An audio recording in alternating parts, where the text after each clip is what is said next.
there, everybody. My name is Michelle Fitzgerald, and welcome to this particular training program by Empowered by Intuition. Today, we are going to be talking about trusting your intuition. And the reason I am focusing on this topic is because out of 25 plus years of actually doing professional work in the intuitive realm and many, actually thousands of training segments and everything from short programs to multi-day conferences on that involve intuition. The number one question out of all the years that I have gotten from students is the most popular question is, what can I do to trust my intuition more? What can I do to do it? So we're going to talk about that today, and I'm going to give you my best tips on brief tips on what to do. And I'm going to get the slides up here. And it really, when I think about this topic, I could just keep the seminar today very short and explain the crux of it, of how to trust your intuition with this first sentence that you see here. So we could make it a 5-minute program or 3-minute program, but I am going to take you through some other tips that I think will enhance this information. But when it comes to trusting your intuition, your trust will grow the more often you experience intuitive accuracy. So number one, you've got to experience intuition. It's got to be accurate, and it's got to be in measurable situations, because the only way that you can actually tell that your intuition is accurate is if you're able to validate that, measure it somehow, validate it somehow after you have the intuition. So it's just this is it. This is the crux of it. If you have enough times that you use your intuition, and that could be that you have a spontaneous intuitive nudge of some sort, you get that zing up your spine, or you see a picture in your mind, or you hear something, or you just have a gut feeling, you have an overall sense that you should go in a certain way, or you should call a certain person, or whatever. The more often that if there's no measurement of that, if you can never validate that, you just don't know if there's anything really to your intuition. Yes, you're getting these signals, but you don't really know. So you've got to, like it says here, you've got to start using your intuition. If you want to grow your trust, you've got to use your intuition frequently, so that you, and there could be one of two ways. One is just spontaneous input, and that will happen with anyone. I think it happens with everyone. Just a lot of people don't pay attention to spontaneous intuitive feedback that they get.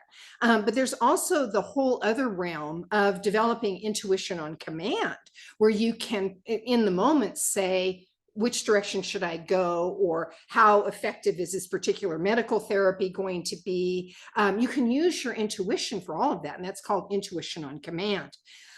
So whatever form of intuition, whatever version of intuition you're using, and you basically need to bring intuition on command into the mix if you want to have a lot of intuitive experiences.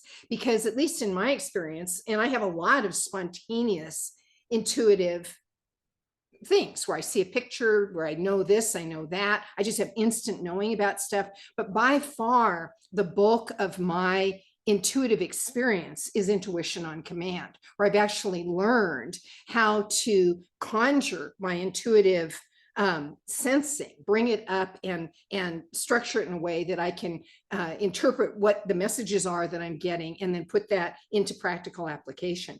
So, but bottom line, however you do it, you want to be using your intuition, try to be using it daily. So be more mindful of things that are popping in your mind that could be intuitive messages, and learn a little bit more about intuition on command. There's a wonderful little book called Letter to Robin. This has to do with dowsing, which is one intuitive modality. But it just put into the internet, Letter to Robin by Walter Woods. And it's a little tutorial on something called pendulum dowsing. And you can learn the basics, a start point of how to do intuition on command type of intuiting with something that simple, starting at that simple level. But use your intuition daily to exercise and to strengthen your intuitive abilities. And again, we're going to talk a little bit about intuitive accuracy, because the key is you've got to apply your intuition. You've got to act on your intuition if it's spontaneous. If it's intuition on command, you've got to act on that as well. And then you need to try to do that in as many measurable situations as you possibly can, so that you can get feedback from what the information you're getting, that you can get feedback to say, wow, much of your, if not most of your intuitive information is accurate. And when you see that over and over and over and over, you begin to really trust your intuition. Now, will you ever have 100% accuracy? Doubtful. I don't know anyone who has 100. I've never met anyone in my life that has 100% accuracy, and I definitely don't have it. But I have a very high degree of accuracy, and that gives me a lot of trust, tremendous trust in my intuitive abilities. Now, there are certain things, and we'll talk about a few of these things, that you can avoid that can slant the outcomes in a favor of in the direction of being inaccurate. So the things that you want to avoid that will lead to inaccurate intuition, and I've got whole seminars on this, but things you want to avoid that often lead to inaccurate information, and things you can do to help boost your intuitive accuracy. And again, I've got whole seminars on that, but today we're just going to talk about some tips on that to get you started. And again, it really begins with simply use your intuition. Pay attention and use it more frequency. Act on it. Do something so that you can get a measurement about what's going on. Let me get the slides back up here. Okay, pay attention to your mind, your heart, your gut, and other body signals, and to both spontaneous and on-command intuitive information. So like I already said, but the mind, the heart, the gut, and other body signals, all of those are important things. Now, some of I say use your intuition daily to exercise and strengthen your intuitive abilities. And I just popped that let me go to the next little slide here. Hold on, sorry about that. Yeah, let me just pop this down for a moment.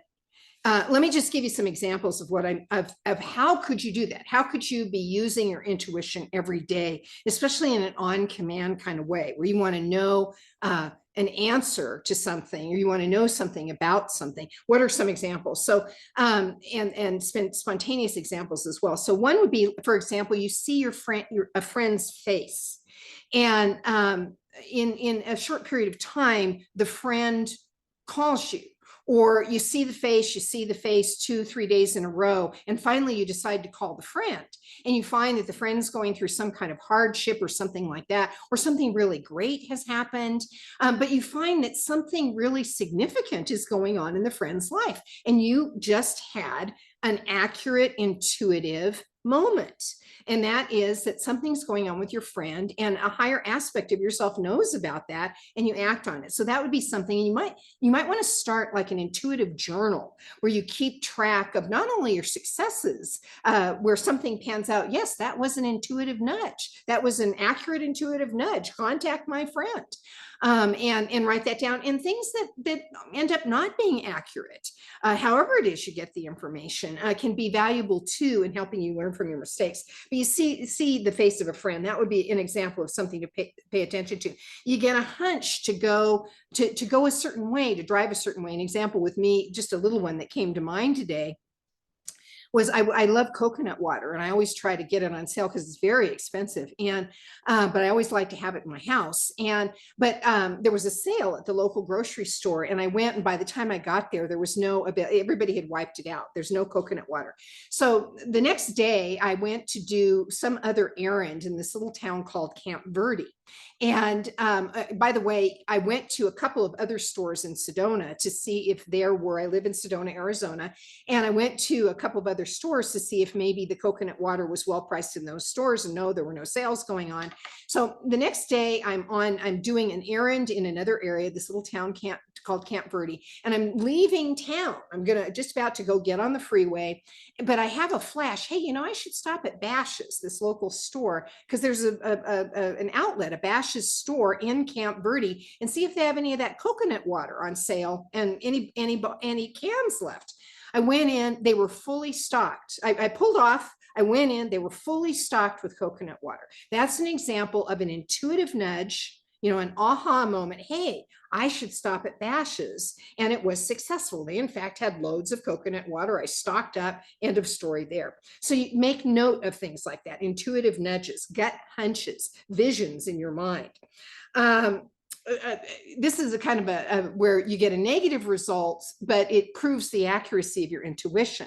This where you have a thought. I have had this thought a number of times that, oh, that traffic on Highway 179, there's only 2 outlets in and out of Sedona, is going to be terrible today. I just sense it's going to be terrible. I have a gut instinct. It's going to be terrible. I'm not dowsing. I'm not using any other kind of intuition other than maybe I have a flash of bad traffic in my mind, clairvoyance. Or I have a gut instinct, oh, I shouldn't go that way. But I set it aside and I go there, oh, I'm just going to chance it. I'm just going to chance it because it's the faster route of where I want to get. And sure enough, traffic is just crammed and it's totally backed up, just like what I saw in my mind. Well, that's accurate intuition. I didn't follow my intuition, but it was accurate intuition in that 179 was totally backed up and it was a mistake to go that way. So keep track of that stuff too, where you do the darn, I should have done that. Darn, I should have done that. I had that thought, I had that instinct, and I didn't follow it. Overwhelming sense that this happens a lot with me, overwhelming sense that a doctor's diagnosis is incorrect. I have he's passed over now, but I have had a wonderful cat by the name of Kid. And in the not too recent past, he was a number of months ago, he was diagnosed, he was really having a downhill slide with his health, and he was diagnosed with thyroid disease. And but he really didn't have the right symptoms. He had some of the symptoms, but overall did not have the symptoms that I thought would go with thyroid disease. And I thought I had an overwhelming feeling, and I was able to use dowsing to cross-check that. Now, I was very emotionally attached to the cat. I was a bit emotionally stressed, if not a lot emotionally stressed. And that can be something that really taints your intuitive accuracy, is when you're emotionally vested in something and you're emotionally stressed. So you always want to try to calm your emotions down, do some meditation, some breathing, let go of any preconceived ideas that you may have picked up from the doctor that you may hold yourself, and try to just let that go. And if you have great worries and concerns about any situation that you're intuiting on, or you're not intuiting on, you just have like a sense of dread or a sense of foreboding about something, it could be very accurate intuitive feedback that you're getting from yourself. But it could also be that you have beliefs, preconceived ideas that have come up, that have gotten triggered by something. It could be that you've picked up psychic energy, like emotional energy imprints. This happens very frequently between people. And so you might have somebody else's dread or worries in your energy system, like your mom, your sister, something like that. And so check for that. But if the dread stays and you've checked for all that, then it's probably a very accurate intuitive sign. And I had that about this cat, that he was in just a horrible shape. And I said, this is not, the diagnosis is inaccurate. Something else is wrong with this cat. I suspected some kind of infection because I kept getting that word in my mind. And so I saw a flash of a doctor that he used to see, a different doctor. And I took that as an intuitive sign that I should call that doctor. I had tried to get in for second opinions with a couple of other doctors in town, but couldn't do it, but got this intuitive flash of this woman's face. And I called her office the next day. They were able to get me in very rapidly. And it ended up he did have a massive infection, and the infection would have killed him. It was that bad. He was put on antibiotics immediately, and he started responding within 12 hours. Within 3 days, he was back to his normal, healthy, running around, looking like nothing had ever happened to the cat. So that's an example. I've had this happen multiple times with human doctors, related to client diagnoses that happen with myself, where someone will say, this is what we think is going on with you, and I get, this isn't actually what's going on with me or with a pet. And where, if I didn't act on my intuition, I had a dog that went blind almost overnight. And the vet said that we probably just didn't notice that the dog was going blind. And it just finally crossed the line and was blind. And that, no, there was no reversal of that and all that. And I'm standing there in the office, and I'm sensing, getting body signals. I'm using dowsing, under the table muscle testing, simple kinesiology muscle test. I'm getting, this information is totally inaccurate. This is not what's wrong with this cat. I asked the doctor, I said, could this have anything to do with diabetes? Because I kept seeing the word diabetes in my mind. And he said, no, this wouldn't have anything to do with diabetes. I said, okay. So we walked out of the office, and I turned to my boyfriend. It was actually his dog. And I said, this is totally inaccurate information. We need to immediately check and see if there's any connection between dogs going instantly blind and diabetes. And in fact, there was. Long story short, the dog was rushed down within like the next week to Scottsdale, to a medical clinic there, and had surgery, was a candidate for surgery, had surgery, and the dog ended up living for another, I don't even know how many other years. Sight was completely restored, by the way, and the dog ended up living with clear vision for the rest of its life. So there you have it. But that's one that's really measurable. One of the most recent ones is this things you can test is the power or the efficacy of some kind of medical treatment that you might do. Most recently, I purchased this product called, it's a little device that you make something called structured water. And you can look this up on your own to learn more about it. But I saw this product that they were demonstrating, and what they were saying about how this can impact everything from your mitochondrial DNA to the health of your gut microbiome, to on and on and on. And I thought, wow, but I had this overwhelming body sensation. And then I'm muscle testing on top of it that this is actually true about this product. But the only way to validate it is I needed to buy the product. So I did. And sure enough, within the first dose of drinking this water, I could feel something happening to my body, and it went on upward from there. So those are other ways that you can measure, use intuition on command, in this case, in most of these cases, to actually produce an outcome that you can then cross-check later to verify the accuracy or inaccuracy of your intuition. And again, sometimes your intuition is very accurate and you don't follow it, and you find out later that you should have followed that intuition. You should have invested in that stock at the time that you got the nudge to do it, and you didn't, and on. And now look what's happened, and you lost out and all that kind of stuff. That's validating your intuition. So the point is, keep track of this stuff. All right, let's get the slides back up here. I'll buzz through some other little tips. If you want to increase your accuracy, because it's really about trusting your intuition, is really about experiencing more moments of intuitive accuracy that you can actually validate, that you can actually measure somehow. So again, many moments of inaccurate information are only going to make you highly doubtful about your intuition. So you want to do some things to boost accuracy. And this is a big topic. And again, I have other training on this. But for now, these are some of the best tips that I can give you. Manage before you trust, before you take action on or do any kind of on command intuitive questing, inquiry work with whatever type of intuitive modality you want to use. It could be clairvoyance, it could be reading cards, it could be dowsing. It could be, there's so many different claircognizance, instant knowing. There's so many different things, techniques you can use to get information. But you want to, before you go into and before you trust a spontaneous read, or before you go into an on command intuitive questing scenario, is you want to manage any preconceived ideas, meaning beliefs or mindsets that you might have, or strong opinions that you're aware of that other people have about a particular thing. Like that water, for example, the guy who was doing the interview about the device that makes the structured water, he was very excited about it. So after I stopped, watching the video about the product, I stopped and I said, okay, let's clear all preconceived ideas, all the excitement of that guy that did the interview, get all that out of the way. I'm excited about it, and I recognize that I'm excited about it. So get that out of the way, because it's $200 and that's how much the product was. And I don't want to be wasting my money. So get all that out of the way. All I really care about is the truth.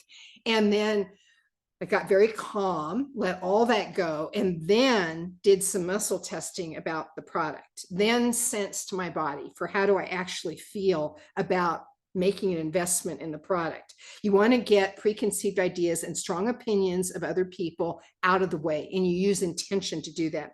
You also want to be mindful about wishful thinking.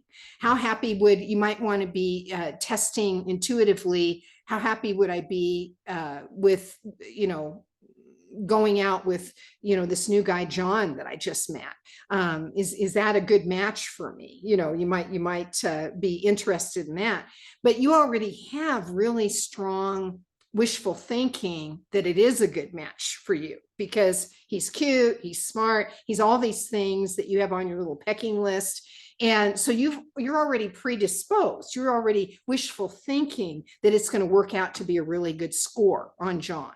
When you have that sense that there's some wishful thinking there, you need to have a little chat with yourself and say, set my wishful thinking aside. I'd really like this guy to score well. You can, use different varieties of scoring situations like that. Getting a number, a 1 to 10, something like that. I know that I would like this to be a 10, but what I really want is a truthful answer, because I don't want to be wasting my time and my energy, et cetera, et cetera, et cetera. So that's wishful thinking and how you manage it. Again, I've got much deeper dive type training on this type of stuff. Keep yourself in top form to maximize the likelihood of clear signals. Ill health, emotional distress, spiritual distress, all those things can actually play havoc with the accuracy of your intuition. So be doing your best on all those angles to keep yourself in top form.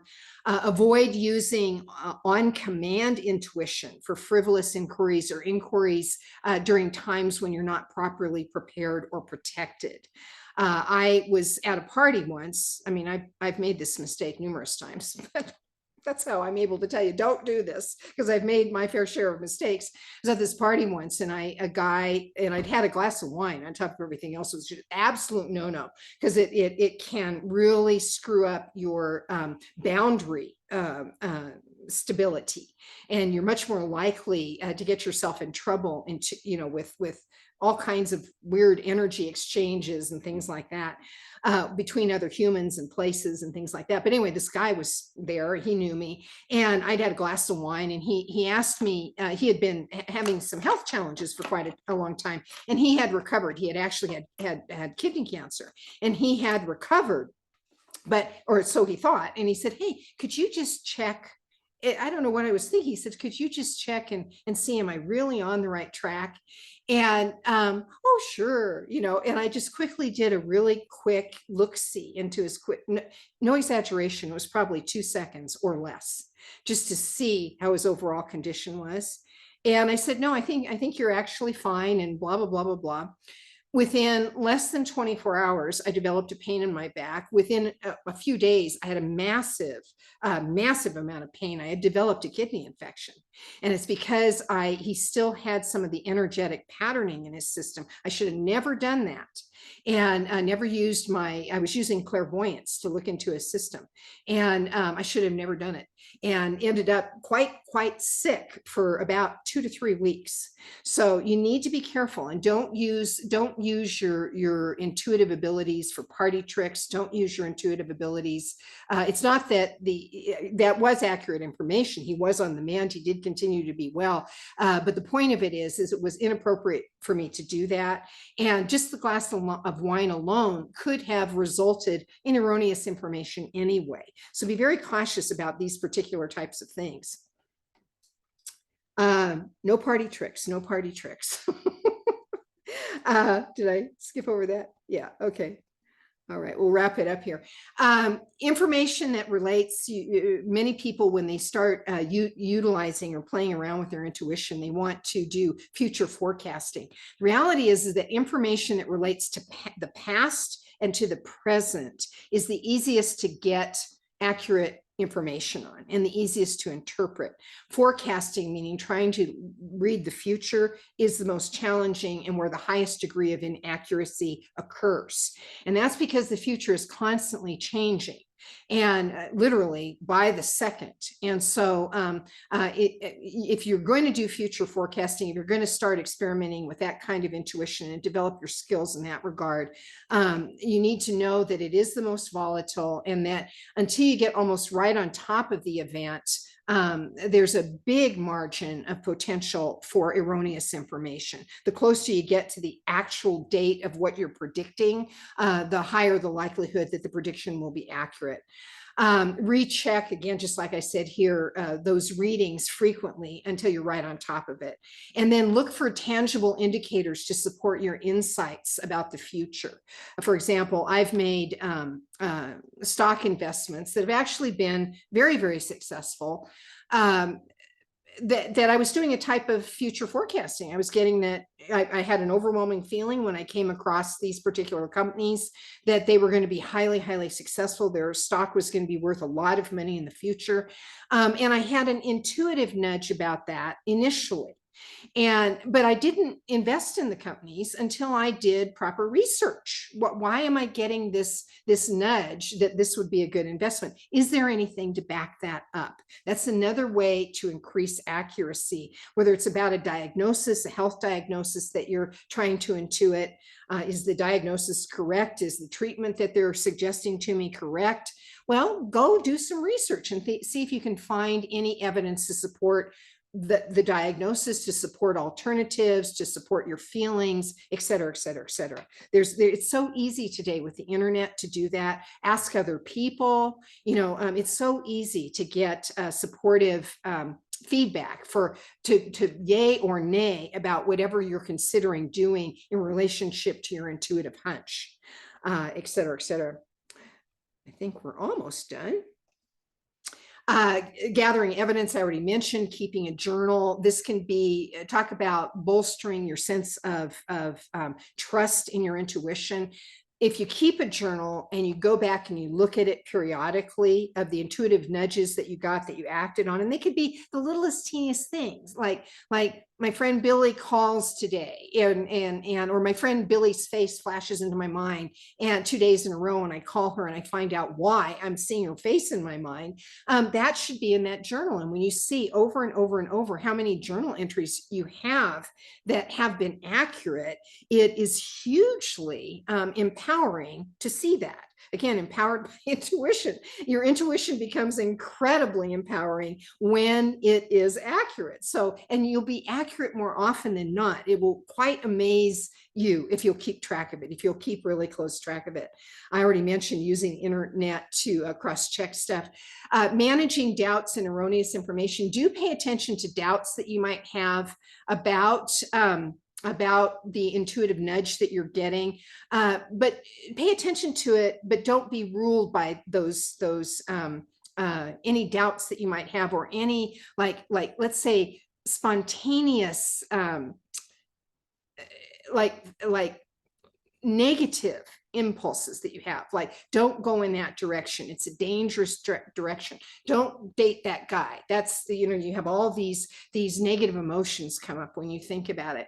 So that's lots of doubts being what you think is stimulated by that. That's an intuitive impression, and it can be, but that no, you shouldn't go that way. It can be a legitimate, valid intuitive impression, but it can also be that you're being influenced by the thought is and emotions are hugely influencing. They're like things, and they can influence your feelings. So you have a mother who just has very bad opinions with guys with blonde hair, and the guy that you're getting the doubts about, he's got blonde hair. Well, that could be a legitimate intuitive nudge about the guy, don't go that way. But it could also be you've got a big emotional imprint, or you're greatly influenced over decades by your mom's feelings about guys with blonde hair.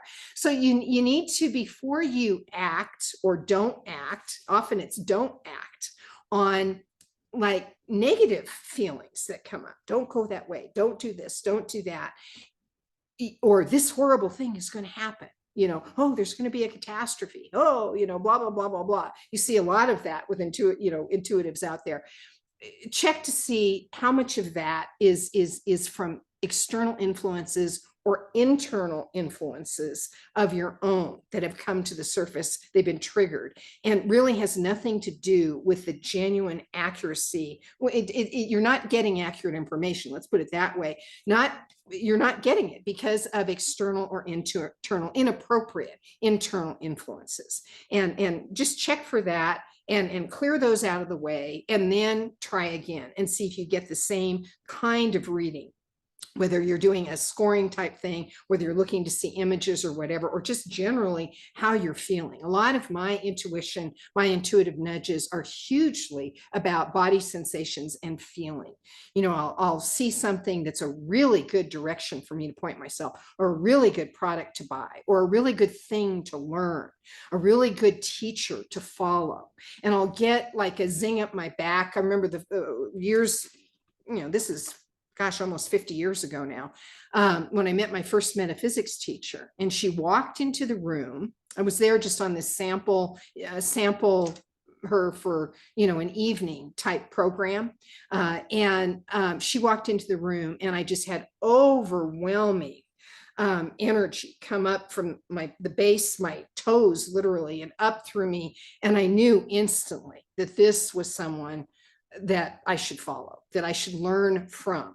And I was right. I studied with her for the next 10 years. I was absolutely right. And the intuition was right. So learn really to notice your body signals when you're right. Those are usually pretty darn valid. The signals where that it's saying don't go that way, like fear-based, danger-based type signals, ooh, something bad's going to happen. Those are the ones that often you'll get a high degree of inaccuracy because of influences from other people. Now you can, again, with positive intuitions, or what you think are positive intuitions, those can be influenced definitely by positive energies of other people. They create,